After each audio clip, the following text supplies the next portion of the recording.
स्त्रिया नाही आल्या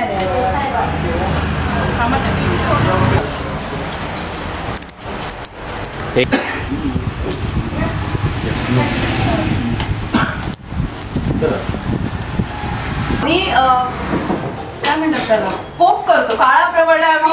बरोबर. आज आपल्या इथे हिरेमीला लटपटे आले आहेत. त्यांचं वैशिष्ट्य म्हणजे त्यांना असं थांबून ठेवलं तरी ते एका ठिकाणी कधी थांबत नाही. त्या सारख्या आपण कसं हॉस्पिटलमध्ये इकडून वरती खाली तिकडे तिकडे फिरत असतात त्या पण तशाच फिरतात. त्या फक्त इथली तर नाही फिरत, त्या सगळ्या जगभर फिरतात. त्याच्यातले 6 खंड त्या टू व्हीलरवरती कुठली गाडी होती तुमची त्याच्यावरती एकटी फिरल्या. तर त्या 6 खंड एकट्या फिरल्या. तर त्यांच्याकडून आपल्याला थोडेसे वेगवेगळे अनुभव ऐकायला मिळतील. तर थोडंसं आम्ही तुम्हाला विचारतो तुम्ही बोलत असताना मधून तर आम्ही पण थोडं फिरत असतो. पण आम्हाला काय माहिती की असं बाहेर पण फिरायचं असतं. आपली भारतीय संस्कृती विशेषतः महाराष्ट्रीयन संस्कृती त्यांनी जगाच्या कानाकोपऱ्यामध्ये पसरवली.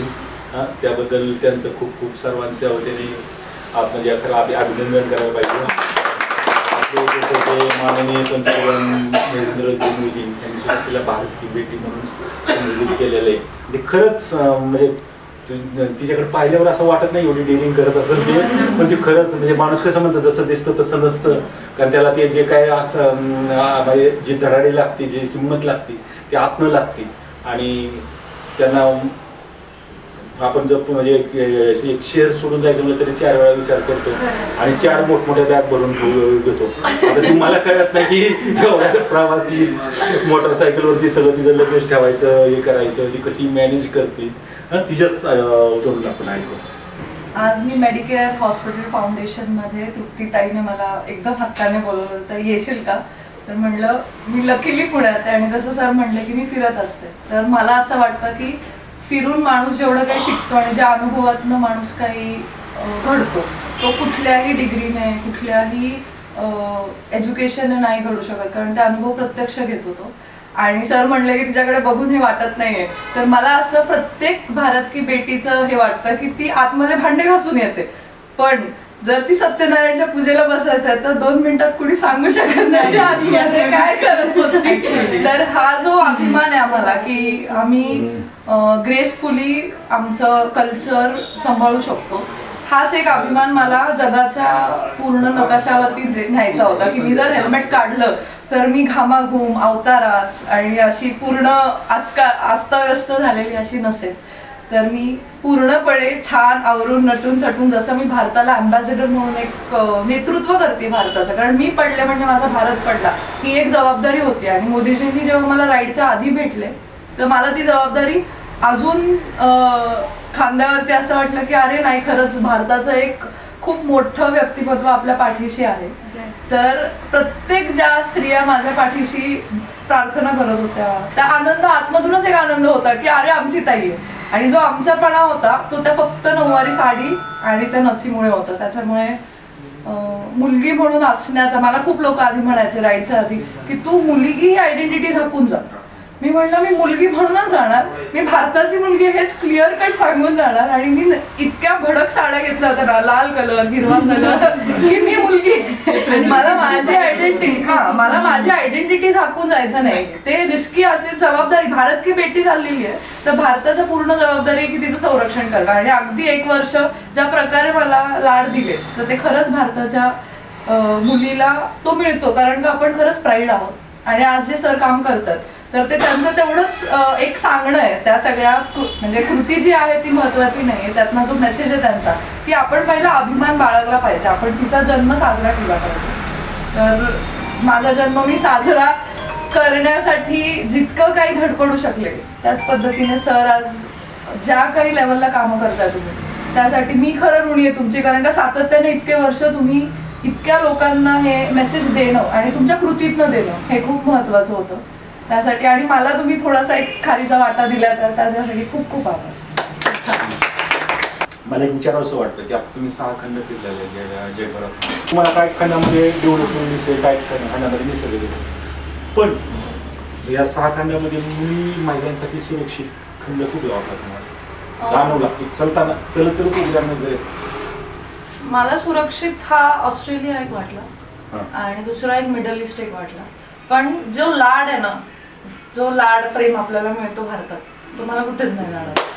कारण उदाहरण सांगते, मी जर बाईक वरती असेल तर कुठल्याही 5 स्टार हॉटेलमध्ये वॅले पार्किंग 4 व्हीलरला असते, पण फक्त मी भारताची मुलगी आहे म्हणून माझ्या गाडीला कुठेही मी सोडून देते. माझा कुठलाही दादा, माझा कुठलाही काका, माझा कुठलाही वडीलधारी व्यक्ती येतो आणि ती जबाबदारी माझी घेतो की ताई मी गाडी लावतो आणि मी मस्तपैकी सोडून जाते. हा जो हक्क आणि अधिकार मिळतो तो जगात कुठेही नाही मिळत. त्यामुळे कसं होतं म्हणूनच आपलं आपण म्हणत असतो मेरा भारत ना, खरंच आपण आपले म्हणजे आहेच. आणि तेच मला जेव्हा मी 3 खंड संपले, 6-7 महिने झाले होते आणि मी एकटीच प्रवास करत होते. इथे रक्षाबंधन, मागच्या वर्षीचं रक्षाबंधन मी ऑस्ट्रेलियामध्ये केलं होतं आणि माझ्या भावाला मी एकटीच बहीण. सो असे बरेच प्रसंग गेले.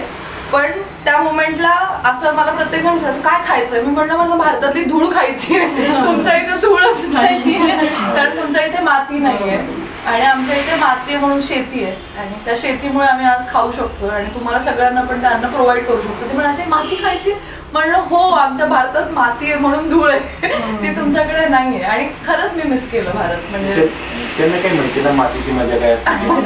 आज आपण बघतो ना आपण तर जे मॅटवरची कुस्तीपेक्षा मातीतली कुस्ती कशी खेळताना धूळ उठती नाही का, ते दंगलमध्ये बघितलं मॅटवरच्या कुस्तीवरती कधी दिसणार नाही. तेव्हा बरोबर येत तुमचं जे मातीची जाण आहे ना ती भारतात जाणवते. आणि विशेष म्हणजे ते आपल्याला भेट घेऊन पण ते मातीचे काय हे आणले सुगंध घेऊन आलेले. त्याच्यामुळे तिने गिफ्ट दिलेले आहे आपल्याला, मातीचा सुगंध तिने गोळा करून आणले कुठून कुठून आणि तो आम्हाला आता पाहायला मिळाला. त्याच्यामुळे खूप छान आनंद वाटतं की पाऊस पडल्याच्या नंतर जो वास येतो तो आपण बरेच दिवस मिस करतो. तो जगात फक्त भारतात मिळतो.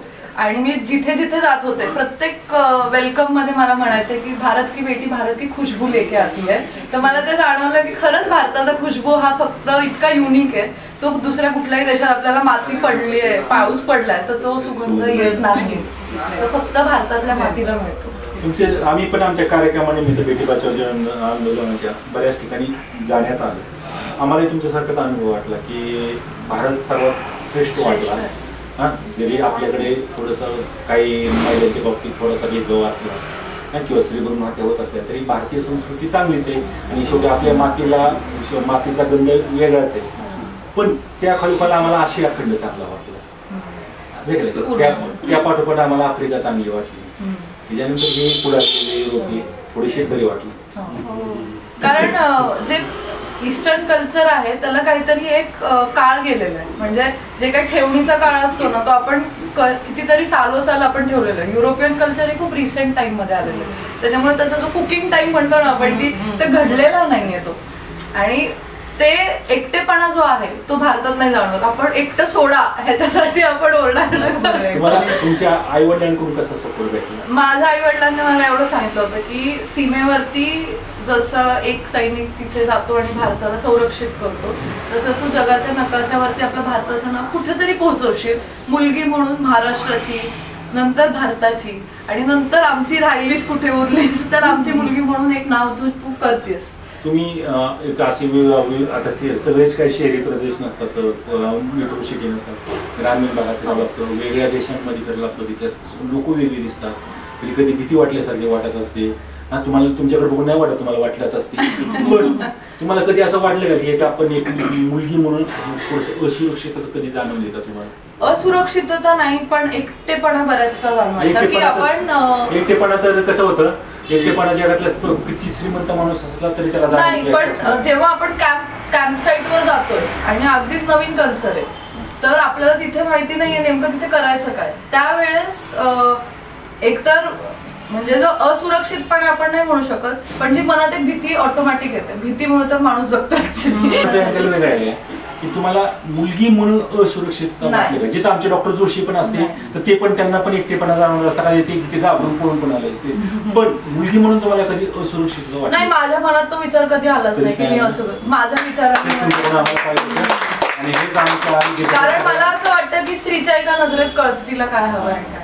आम्ही देशातल्या किंवा जगातल्या सगळ्या मुलींना हे सांगणे किंवा महिलांना हे सांगणे स्वतःला कधी असुरक्षित आणि स्वतःला मला एवढं सांगावं असं वाटतं की स्वतःला आपण ज्या नजरेतनं आपण स्वतःला बघतो त्याच नजरेतनं जग आपल्याला बघत असतं. त्याच्यामुळे आपण जर स्वतःला कॉन्फिडेंटली, स्वतःला सुरक्षित आणि स्वतःला प्रत्येक ठिकाणी असं दिलं की आपण छान आहोत, मस्त आहोत, तर आपण सगळीकडे मस्त असतो. आणि ह्याचं जिवंत उदाहरण म्हणजे मी, कारण 1 वर्ष एकटी मुलगी बाईकवरती प्रवास करत होती आणि नुसती प्रवास नव्हते करत तर जगात भारताचं नेतृत्व करत होते. त्याच्यात खूप मोठी तफावत आहे की आपण एकट्यानं फिरणं आणि भारताचं, म्हणजे मी इथे समोर बसलीये तर भारत बसलाय समोर, ह्या नजरेने प्रत्येक जण बघायचं की ही भारतातनं आलीये, ही कशी वागतेय, ही कशी उठतीये, ही कशी बसतीये, ह्या प्रत्येक गोष्टीकडे लक्ष असायचं. ही साडीत नाही आज अरे ही आज अशी काय बसलीये, आज ही असं काय करते. त्यामुळे सुरक्षितता ही प्रत्येक मुलीची, प्रत्येक मुलीला देवाने दिलेली देणगी आहे की जो 6th सेन्स म्हणतो आम्ही, तर त्या 6th सेन्सला जर आम्ही तेवढं सजगपणे जर आम्ही लक्ष दिलं, एक स्त्री म्हणून, करिअर नंतर होईल, अनुभव नंतर येतील, पुढे पुढे नंतर जाऊ, पण हा जो सजगपणा आहे ना तो जर असेल ना तर मला नाही वाटत कुठली मुलगी असुरक्षित आहे. आणि जर ज्या मुलींबद्दल ज्या काही घटना घडत असतील आत्ताच्या जमान्यात, आत्ताच्या आयुष्यामध्ये, तर त्या घटनांसाठी आम्ही संवेदनशील राहू शकतो, पण त्या भूमिकेत मी विचार नाही करू शकत स्वतःचा, कारण मला माहितीये की जर माझ्या समोर कोणी आलं तर मी त्याला उभा आडवा कापू शकते. मला तुमचं हे वाक्य खूप आवडलं की तुमची नजरेतनच तुमची सुरक्षितता दिसली पाहिजे. हे मला थोडक्यात एक आठवतं की जे साऊथचे मूव्हीज आहेत त्याच्यामध्ये कसं आहे, एखादा हिरो किंवा हिरोईन असेल तो असा रागाने बघितलं तरी 100 माणसं असे पडलेले दाखवतात. तशी आपली भेदक नजर काय असेल की तुम्हाला हे राईड मोटरसायकल घेऊन चंद्रावर जायचं का मंगळावर जायचं? नाही, आता राईड सोडून दिलेली आहे मी, कारण का मला असं वाटतं की माझ्या बरोबरच्या कित्येक भारत की बेटिया ज्यांना संधी मिळत नाही त्यांना ती संधी उपलब्ध करून देणं, आणि जितक्या लेवलला होईल तितक्या लेवलला माझे अनुभव त्यांच्या उपयोगाला येऊन अशा कित्येक भारत का बेटी म्हणून एक नेतृत्व करतील. आणि मला असं वाटतंय की भारताला विकसित करणे ही आत्ता गरज आहे, प्रत्येकाची गरज आहे. कारण छोटस एक आपण म्हणतो ग्रुपमध्ये की काय म्हणतात त्याला की भारत हा माझा देश आहे, सारे भारतीय आपण म्हणतोय, पण आपण भारत मातेला आजपर्यंत कधी नमन रोज नाही करत. आपण देवाला नमन करतो, आपण आई वडिलांना फोन करतो, नवरा बायको एकमेकांवरती चेक करतात की कुठे आहात तुम्ही, पण भारत मातेला जिथे आपण देणं लागतो तिचं, तर तिला कधीच नमन नाही करत. तर मग माझा पुढचा प्रवास हाच आहे की मला प्रत्येकाला, भारतातल्या नागरिकाला आणि भारताच्या बाहेरच्या भारताच्या नागरिकाला एवढं सांगायचं की दिवसातनं एकदा फक्त त्या भारत मातेच्या पाया पडा. कारण का आपण भारताच्या बाहेर फक्त इंडियन पासपोर्ट घेऊन जातो, आपण कुणीही नसतो, आपण फक्त एक भारतीय असतो. खूप छान विचार वाटले तुमचे, आणि तुम्ही आम्हाला वेळात वेळ काढून एवढं सतत प्रवास करत असताना हॉस्पिटलला नाही सर, तुमचं काम खूप महत्वाचं आहे. आपण कुठे उभे आहोत, मी जर आज क्लब मध्ये उभी आहे तर मी 90% नाही असेल, कारण का बाजूचे लोक दारू पितात आणि ते नाहीये शुद्धीमध्ये. हा बेसिक कॉन्शियस आहे. ते क्लब मध्ये सुरक्षित नसतात, पण तुम्ही स्लम एरिया मध्ये जरी गेला ना तुम्ही अफगाण सुरक्षित असता. आणि हे भारतात तुमची सुरक्षा नाही की त्यांना ते आजूबाजूचे लोक कारण का ते संस्कार होतं माहिती का, तिथं तुम्ही क्लब मध्ये गेला ना तर सगळीच लोक तुमच्याकडे राक्षसी नजरेने